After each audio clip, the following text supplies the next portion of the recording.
Courage. Courage is what it takes to stand up and speak. Courage is also what it takes to sit down and listen. Winston Churchill.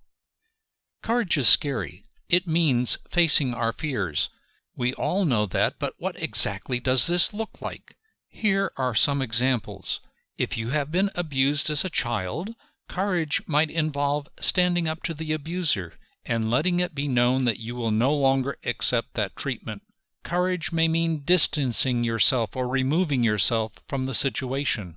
Courage implies a measure of fear. If fear were not involved, no courage would be needed.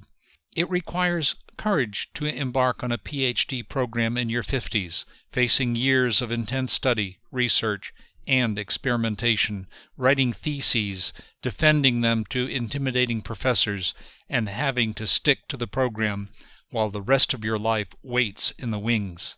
If you wish to shed some pounds, courage is needed here too, to abstain from favorite foods and favorite activities, or engage in increased exercise that may produce sore muscles, and a long uphill battle requires courage. The courage to stick it out, stay the course, even when immediate results are not forthcoming. The payoff for acts of courage is enormous. The quote, "Do the thing you fear, and the depth of fear is certain," has been attributed variously to Ralph Waldo Emerson and Mark Twain.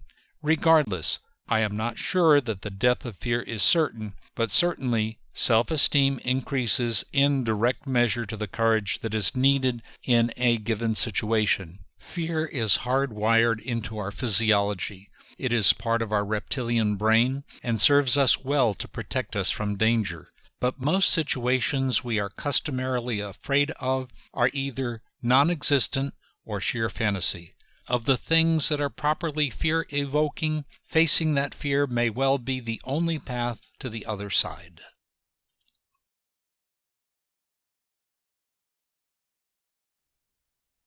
Courtesy. Courtesy is a silver lining around the dark clouds of civilization.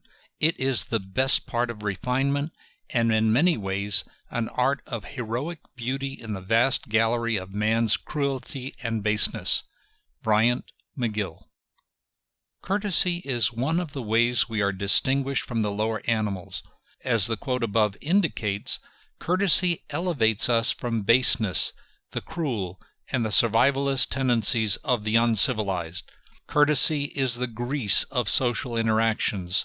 Courtesy is diplomacy and tact. It is wearing kid gloves when touching a sensitive subject. Courtesy is consideration. You may not like someone's skirt or shoes, but do you gain anything by voicing your opinion?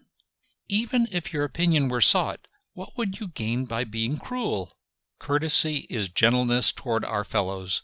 It is an awareness and empathy. It is a gift.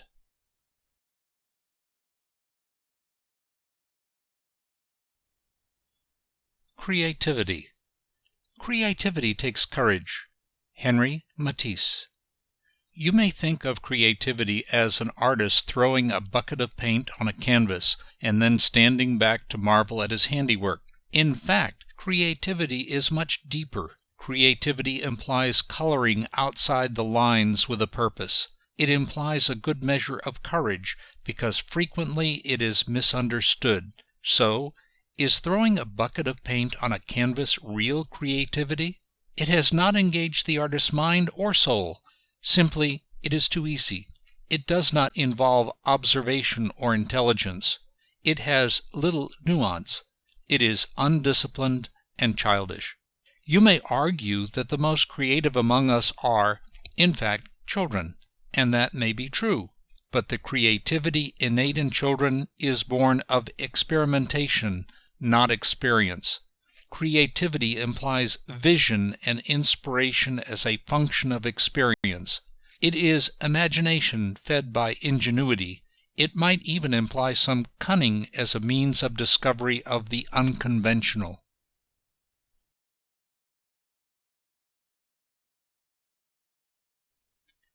Curiosity.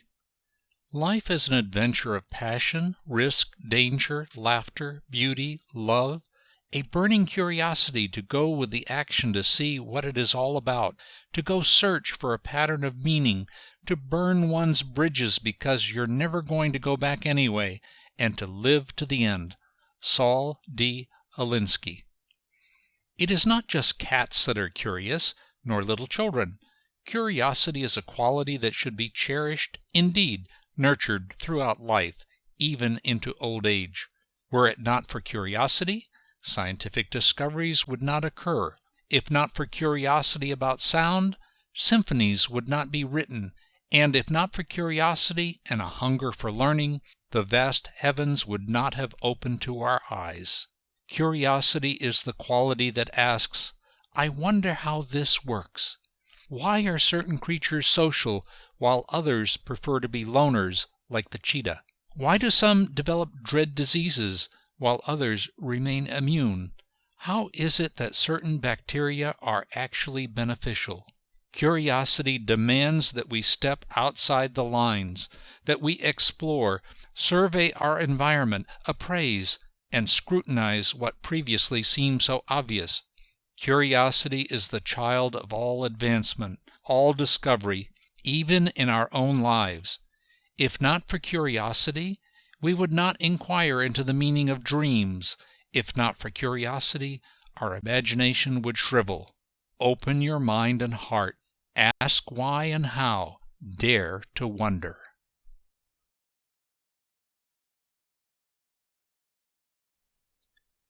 Decorum. Propriety and good taste in conduct and appearance. Definition in Merriam-Webster. In modern society, decorum seems out of place. After all, life has become so casual, so free and easy in speech as in manner. It is as if decorum is a flashback to another time. Yet, consider the Northwestern University's NCAA lacrosse team, the Wildcats, invited to be honored by the President of the United States at the White House, who appeared on the appointed day wearing sundress and flip-flops.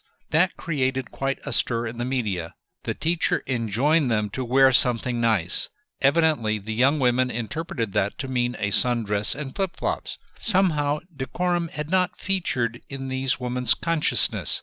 The connection between personal appearance and the concept of respect. Had they ever seen anyone meet the president wearing flip-flops? This attitude is akin to saying, I don't care who you are. By contrast, even when meeting a group of preschoolers, the president himself appears dressed in a suit, shaking each hand in turn and proffering a congratulatory speech to the class for having earned the honor of such a visit. Decorum is good manners. Like please and thank you, it never goes out of style, and should be cultivated and tended like a delicate garden.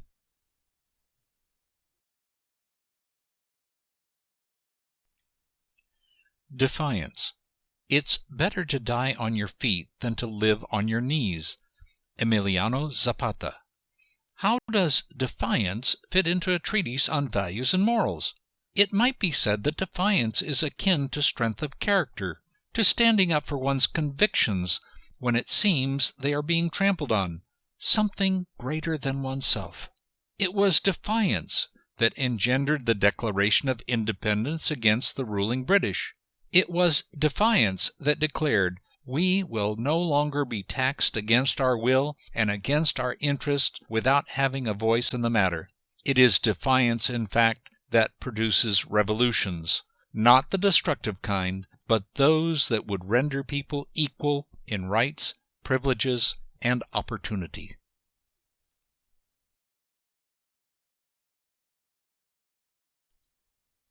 Dependability. A doubtful friend is worse than a certain enemy. Let a man be one thing or the other, and we then know how to meet him. Aesop. Are you reliable? Is your word your bond? If you say you will do something, can you be counted upon? Aesop said it best in the quote above, when he asserted that a certain enemy was more dependable than an undecided friend. At least you know where you stand. There is backbone there, the assertion of position. Give your word and be trustworthy, with or without written contracts. Do consistently and unerringly, and your word will be your reputation.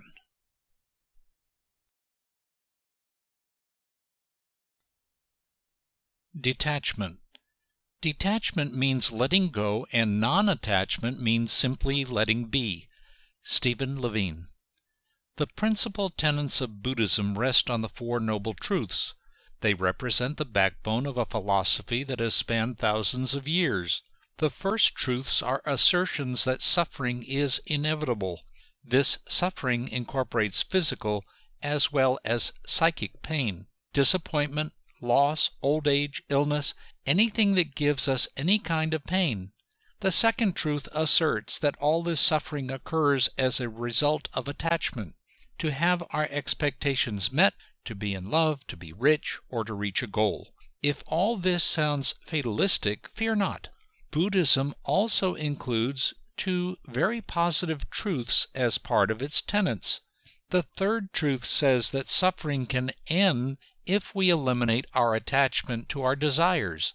For example, if a young woman has her eye on a particular fellow who pays her no mind, she is likely to carry that torch for days or weeks of anguish, crying about him, daydreaming about all his wonderful qualities, perhaps scheming ways to accidentally bump into him, all in an effort to encourage his reciprocated affection. As long as he does not respond, she will continue to suffer. However, if she changes her own expectations for a particular result, her suffering will lessen. Suffering exists as long as one is attached to the outcome. Buddhism is a very positive philosophy. It declares categorically that suffering can end, not through the relinquishment of the joy of living, but rather through the understanding of life's inevitability. Illness will occur. Old age will creep up on us. Friends and lovers will move away. Family members will pass on. Life will change. This is inevitable. Our task is to detach from our expectations. It is doubtful that we could ever eradicate all our expectations, but we can pursue our lives in a way that promotes acceptance and serenity rather than resistance and anguish. The way to live a life that is rich and rewarding is to follow the guidelines of the Eightfold Path.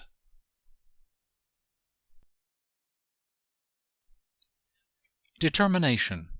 Never underestimate the determination of a kid who is time-rich and cash-poor. Cory Doctorow. When I was in college, I uncharacteristically failed a course. It was Computer Basic, and I was simply unable to wrap my mind around the abstract syntax of computer binary code. I was able to write my name on the final exam and then froze. Naturally, a failing grade ensued, and I was so intimidated that I was willing to allow it to remain on my transcript permanently. But then I reconsidered. I committed to retake the course and was determined to sit through its completion. The 16 weeks loomed before me menacingly, reminding me of my prior failure. Yet, when the final project was assigned, I was determined to carry it out successfully. On Thanksgiving Day, while the rest of the country dined on hapless turkeys and fixings, I spent 11 hours in the computer lab hacking out my assignment. When I handed it in the following Monday, my reward was exemption from the final exam with an A for effort. Determination will dictate that nothing, not illness, weather, or misfortune of any kind, will inhibit your pursuit of a goal. This strength will uncover all manner of roads and pathways that will lead you to your prize.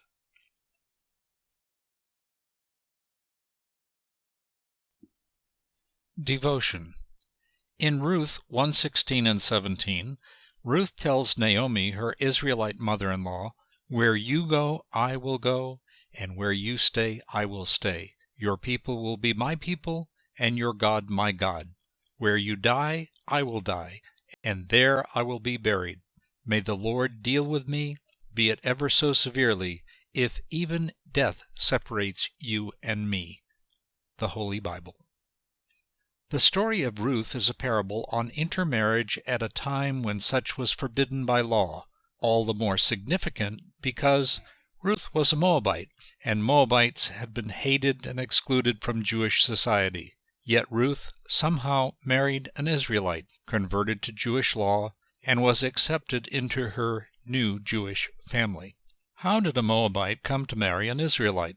Naomi, along with her husband Elimelech and their 2 sons, went to reside in the land of Moab because of famine in Israel. In time, Naomi's husband dies. By now, the family has become assimilated in the Moabite culture, and Naomi's 2 sons take on Moabite wives. One was Orpah, and the other was Ruth.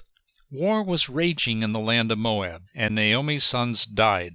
Now the women were bereft of husbands and their protection. Naomi then decided to return to Israel, her homeland, but urges her 2 daughters-in-law to remain in Moab. While Orpah agrees, Ruth is said to utter the words familiar to many, "Where you go, I will go, and where you stay, I will stay.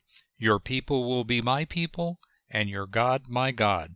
Even though she was Moabite by birth, her devotion to Naomi was so deep that she was willing to abandon her own country to follow Naomi, even if it meant that she would not find another husband among the Israelites who hated the Moabites. Her choice was loyalty and love for Naomi, sacrificing her own desires. This story reminds us that it is devotion that keeps us present when the going gets tough. When a spouse or child becomes ill, or we vow to love our mate for better or for worse, we are called upon to devote ourselves to the cause. It is selflessness at work.